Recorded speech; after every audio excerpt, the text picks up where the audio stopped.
Okay, so right now we shall check this out, the Rapide.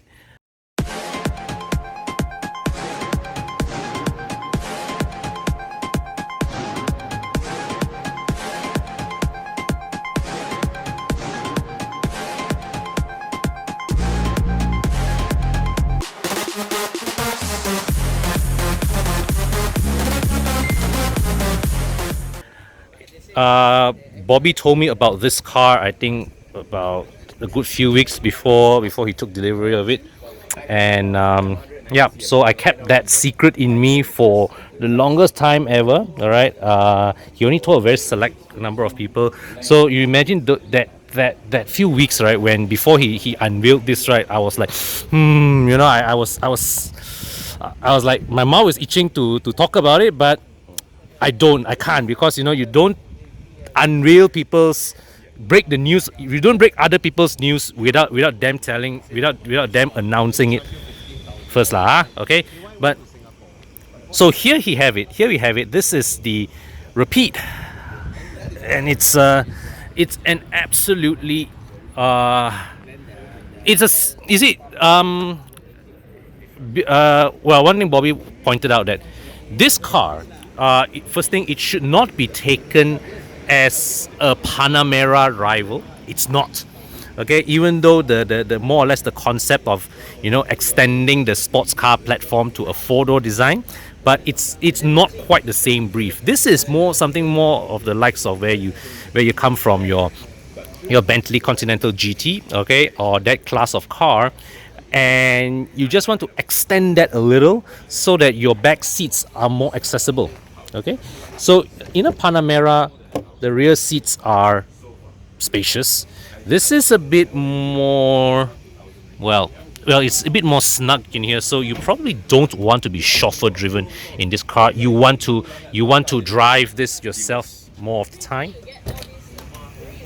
Okay, now let me just go to the other side so as not to interfere with Chris and Beng's filming. Okay, and I mean, here inside here, wow, the finishing in this car is absolutely superb, and I like how the way this thing just seemed, the aircon vents just seem to bulge out of nowhere, and the contours they take, it's as if it's emerging out, you know, from the surface. Very, very nicely executed. And this rotary knob, you see, I ketuk this, it's metal, you know, it's solidly milled metal. Okay, lovely. All this panel, this is, when you touch on it, right, it feels expensive, man. It all feels expensive. Even this mechanism, let's open this lid. Okay, you see this lid looks thin, right, but when you move it about, you feel the solidness of the mechanism. And you see this, as it rises, okay, it actually floats. Okay, it actually floats. So it means that there is a substantial amount of engineering that went into this hinge. Okay, and this is metal. Okay, so there's a magnet here, so when you close it, pop, it's like that. Okay, when you open, and here this is a leather strap for you to like slip your cards in there. Bobby has obviously put a USB port in there. That's a 12-volt socket. No USB ports there. USB adapter, I mean. And this cup holder, you see, even this cup holder inside here, there is leather lining as well. Okay, very, very beautifully finished. The attention to detail in the finishing of this car, even when I evaluate just from the context of this console, is absolutely spectacular. Okay, and look at the door. Okay, the door card. Okay, this is the door handle, quite obviously. Okay, but I like the way it's integrated into the design. Okay, this chunky, yeah, see, this is not plastic, you know, this is metal. My god, man, the build, the interior build is nothing short of being utterly spectacular. Just lovely to behold. And you know, you touch the paint, okay, nice, smooth. And you see, even here, see how this flows up, and there's this metal, it ends here with this metal finishing here. got Beng and Aurizn audio. Okay. Now got soft close. Okay, no soft close. Right.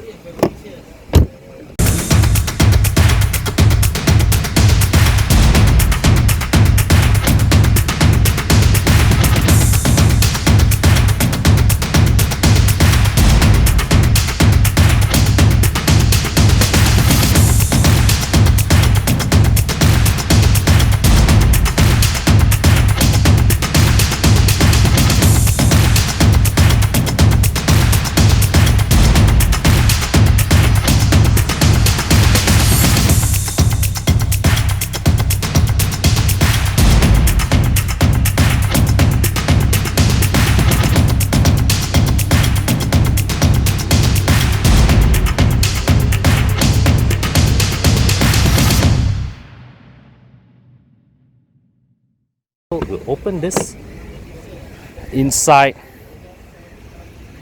Oh my god, look at this.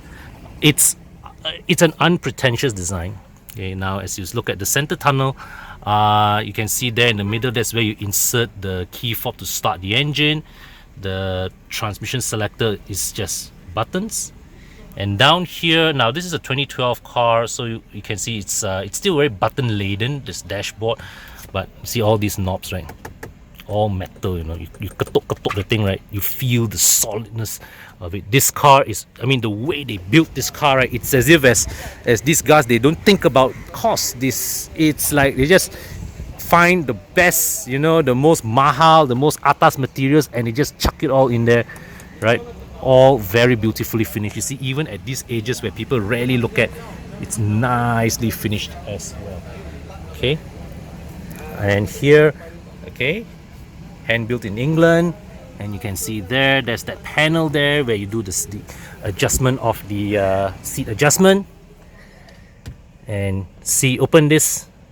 See, once again, just like the lid at the back, this thing, when you open, right, it floats. So you can imagine, right, there's a lot of strength inside this hinge. Okay, very, very well, obviously built to, you know, built without cost considerations. So see here, this is also solid. When you katok this is solid. Lovely, man. And the instrument cluster, beautiful instrument cluster. The steering wheel has a very clean appearance. The controls the steering mounted controls are recessed behind under here, so as to not interfere with the aesthetic of the steering wheel. This, I would say, is a bit at odds with the appearance of the rest of the cabin, but overall entirely acceptable. Now, oh yeah, one thing I didn't point out. So when you open the door, okay, the door actually, like all Aston Martins, this is an Aston Martin thing. The door opens upwards. So when you park like next to a curbside, you don't have to worry about, you know, opening your door and hitting the curb.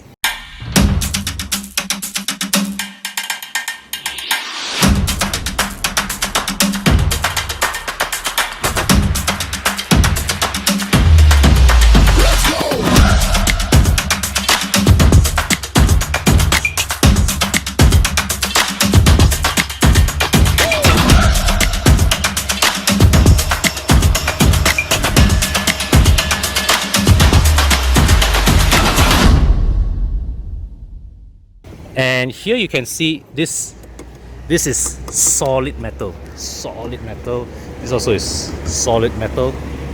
Yeah. And one thing I have to comment is that the overall proportions of this car, despite they stretching the VH platform that was previously designed for 2 doors into a 4-door configuration, they are still able to maintain the beautiful proportions of their cars. I mean, it's just what you call it. I think the car design itself is beautiful, but to truly appreciate the real beauty of this car, you need to sit inside, you need to go in there, and you need to admire the way the interior is constructed. It is absolutely, it is unpretentious, but when you admire the details up close, right, you know that, wow, these guys, they have put a no-cost approach in building the interior. So let me see if I can open this. Okay, so open the boot. All right. And yeah, so here there's this. This is a okay. So this is a removable piece. All right.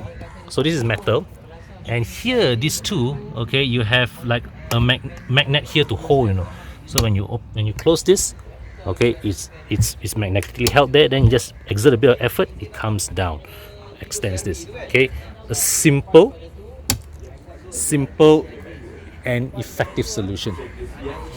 No power closing. Never mind, we just close this.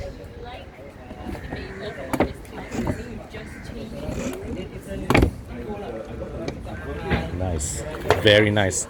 So happy to see all my friends taking the plunge, buying the cars that they love. Bobby with his Aston, HP with his Lexus. Next, got to check this guy out.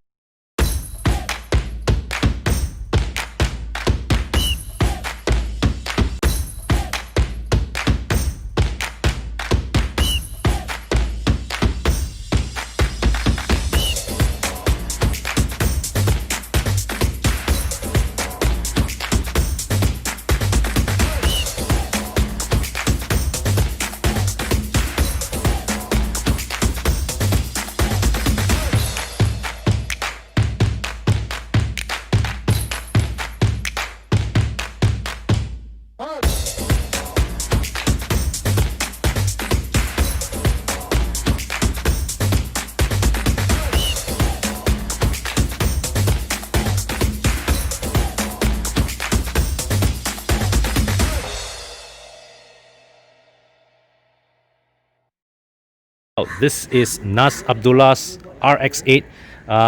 You would have seen previous videos of this car. It was in white. He bought this car, it is white now when he brought it down to JB, and now it came back in soul red. Yep, this car is now finished in soul red, a color that was introduced after the RX-8 was discontinued. And I must say, just this paint job alone, he added 10,000 ringgit to the value. Just like that, this car now really looks the part. But Tana also told me that when he checked the car out mechanically, this car is sound. It's basically very little repairs, if at all, needs to be done. Okay, it's tip top. Now, a bit of insight on the soul red. So yesterday I had a chat with a painter, and he told me it's a rather interesting little nugget about the soul red paint. So it's not just it's not like a standard shade you just spray red on it. No, underneath there is actually an orange shade that you spray over it before, you know, in order to achieve the soul red effect. So this paint does not come cheap. I'm not sure how much Nazz spent on this, but you can follow his video to know more. Okay, but this car looks absolutely stunning, and I can't believe he got this car, you know, for less money than a Myvi or even a top spec Viva. It's utterly ridiculous. Okay, that you can have a car of such capability at that price level. Okay, I don't know if he locked the car. Did he lock the car? Okay, so open this. Now, of course, the trademark thing about the RX-8 is that the rear opening suicide doors. Okay, so you have to open the front doors first, then the rear doors can be accessed. So of course you can't close the front doors. That don't close if you don't close the rear door. Okay, but you can see the rear. Okay, this is very good seat length. Okay, this seat length easily, and the angle of it means that this is a seat in which, if you can perhaps excuse the slight feeling of claustrophobia due to the thick pillar, this would be a very comfortable place to be in. And like Bobby's Aston that we saw earlier, it has a one continuous tunnel across all the way to the back, in which you have various storage solutions. Okay, very practical. Okay, so you can see here's so much storage space available. Okay, here as well, this one slides back, okay, to reveal cup holders. And well, this is definitely aftermarket. I'm not sure if Nazz added it himself or from the previous owner. That's a lidded compartment there with ashtray. He did a Android head unit touchscreen. Yeah, but yeah, and this interior is finished in a lovely shade of red, so it now matches the exterior color of the car. Okay, yeah, beautiful, lovely choice, man, lovely choice. Okay,